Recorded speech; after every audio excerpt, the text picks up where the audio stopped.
पुणी थे समस्त को आदर्श प्रश्नावलीर आउ गोटे वीडियो को स्वागत जनाऊँगी।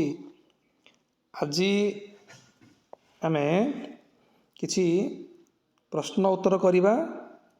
विषय हूँ भारत में ब्रिटिश आर्थिक नीति 1757 रु 1857 मध्य British economic policies in India.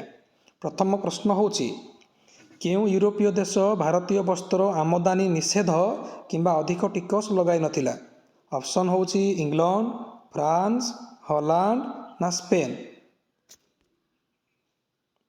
एवं यार उत्तरटी हूँ हॉलैंड। हॉलैंड कौन करथिला ना भारतीय वस्त्र आमदानी उपरे निषेध किंबा अधिक टिकस लगे नथिला। अन्य देश माने कौन करथिले भारतर जो जिनिस गुड़िक ताक देश को जाउथला से माने अधिक टिकस लगे देउथिले, जहाँ फल भारतीय जिनिस गुड़िक आउ यूरोप को इंग्लैंड हो, फ्रांस हो, स्पेन हो जाई पार नथिला। जदि भी जाउथला बहुत अधिका दाम रे अधिका टिकस लगा जाउथिला। द्वितीय नंबर क्वेश्चन होची केउं चाषर उन्नति पाई कोर्ट ऑफ डायरेक्टर अमेरिकीय विशेषज्ञ मानकु भारत को पठाइले। क्यों चाष पाई चा चाष, गहम चाष, तैलबीज चाष ना कपा चाष। यार उत्तरटी हूँ कपा चाष। कौ चाष ना उत्तर हूँ कपा चाष। समस्ते लिखिनिय खातार, लिखिनिय समस्ते खातार। परवर्ती प्रश्न हूँ काहाकू भारतीय रेलपथर जनक रूपे अभिहित करा जाए। जहाँ समय रेलपथ होता क्या समय होता लॉर्ड बेंटिंग समय होता ना लॉर्ड डेलहाउसी समय होता, लॉर्ड कॉर्नवालिस समय होता ना लॉर्ड कैनिंग समय होता। भारत में प्रथम रेलपथ क्या समय चलता ना आम जानते लॉर्ड डेलहाउसी समय चलता। से बोली डेलहाउसी को कहुच्छी भारतीय रेलपथर जनक। परवर्ती क्वेश्चन टी पिला माने होची 1853 प्रथमे केउठारु केउ पर्यंत रेल रास्ता उन्मोचन करागला। ये जो डेलहाउसी आमर भारत में प्रथम थर पर रेल चलाचल कराइले केबे चलला सीटा ना 1853 मसीहा चलता। केबे चलता भारत में प्रथम रेल केबे चलता 1853 मसीह। कौटू कौ चलता लाहौर पेशोवर, बॉम्बे रु आग्रा ना बॉम्बे रु थाने ना बॉम्बे रु दिल्ली। उत्तरटी हूँ पिला माने बॉम्बे रु थाने पर्यंत चलता। प्रथम ट्रेन जो कौच रेल भारत में बॉम्बे रु थाने पर्यंत चलता। परवर्ती क्वेश्चन हूँ किए भारत में सड़क पथर उन्नति पर दृष्टि देले। जमती रेलपथ देते दृष्टि लॉर्ड डेलहाउसी सेमिति किए सड़क पथर उन्नति पर दृष्टि देते। सड़क पथ पर किए देते Lord Bentinck, Lord Dalhousie, Lord Wellesley ना लॉर्ड कैनिंग। यार उत्तर पिला माने डेलहाउसी नुह, यार उत्तर हूँ लॉर्ड विलियम बेंटिक। किए ना लॉर्ड विलियम बेंटिक हूँ भारतर सड़क पथ उन्नति पर दृष्टि देते।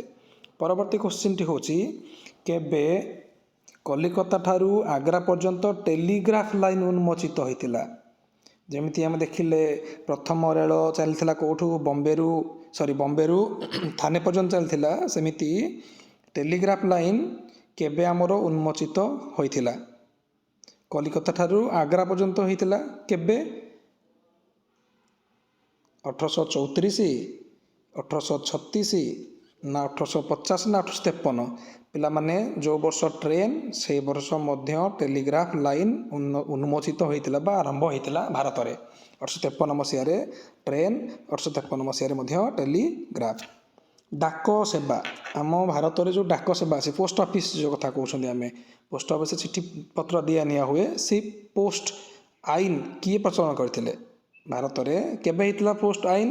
पोस्ट ऑफिस आईन आसला 1854 मसीह एवं ये 1854 मसीह पोस्ट ऑफिस आईन बा डाक आईन किए प्रचलन करते को governor general Lord William Bentinck ना लॉर्ड डेलहाउसी ना लॉर्ड कॉर्नवालिस ना लॉर्ड कैनिंग। यार उत्तर किए कह पिला माने यार उत्तर हूँ लॉर्ड डेलहाउसी। से डेलहाउसी कारण 1853-54 मसीहा बेलू भारत सी थे गवर्नर जनरल तेणु समय माने सी ही प्रचलन करते। परवर्ती क्वेश्चन हूँ ईस्ट इंडिया कंपनी केबे बंग बिहार ओडिशार दीवान लाभ करथिला। ईस्ट इंडिया कंपनी केबे भारत में बंग बिहार और ओडिशार दीवानी लाभ करथिला। 1765, 1772, 1777 ନା 1793। ପିଲାମାନେ ଯେତେବେଳେ ଇଂରେଜମାନେ ଭାରତକୁ ଆସିଲେ ବା ଇଷ୍ଟ ଇଣ୍ଡିଆ କମ୍ପାନୀ ଆସିଲା, ପ୍ରଥମେ ସେମାନେ ପଲାସି ଯୁଦ୍ଧରେ ବିଜୟୀ ହେଲେ, ତାପରେ ବକ୍ସର ଯୁଦ୍ଧରେ ବିଜୟୀ ହେଲେ। ତାପରେ 1765 ମସିହାରେ ଗୋଟେ ଚୁକ୍ତି ହୋଇଥିଲା, ଆହ୍ଲାବାଦ ଟ୍ରିଟି।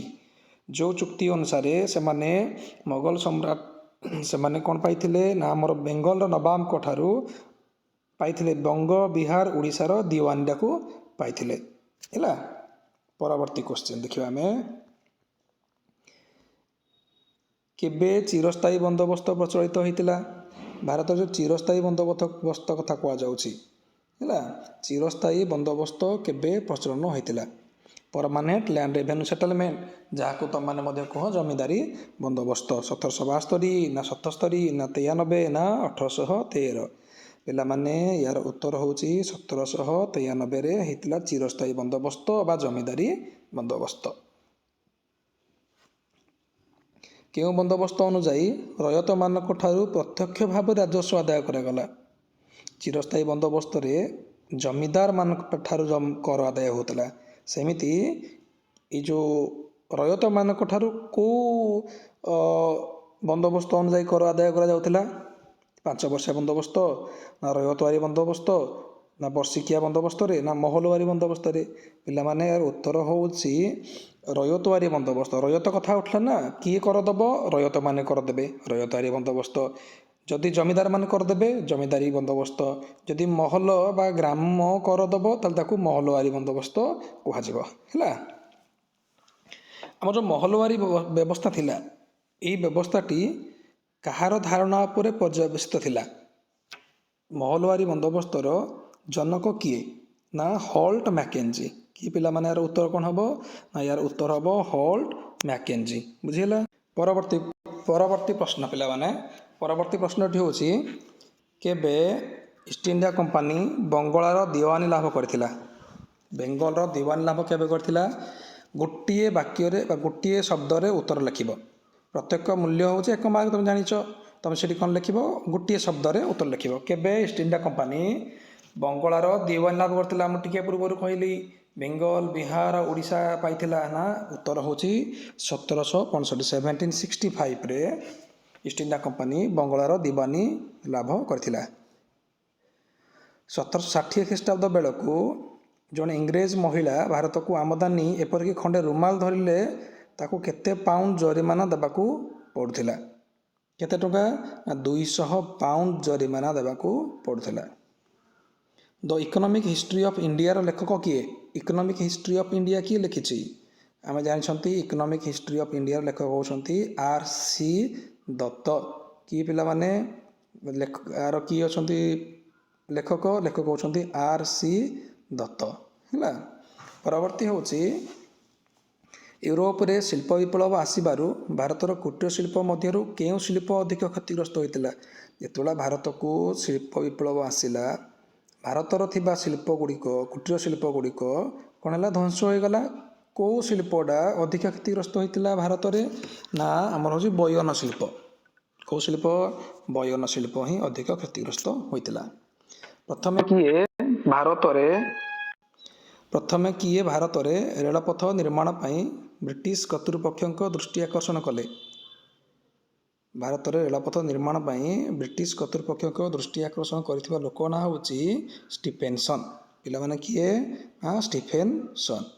ପରବର୍ତ୍ତୀ କ୍ୱେଶ୍ଚିନ୍ ହେଉଛି କେବେ ମହଲୱାରୀ ନାମକ ନୂତନ ଭୂ ବନ୍ଦୋବସ୍ତ ପ୍ରଚଳନ କରାଗଲା?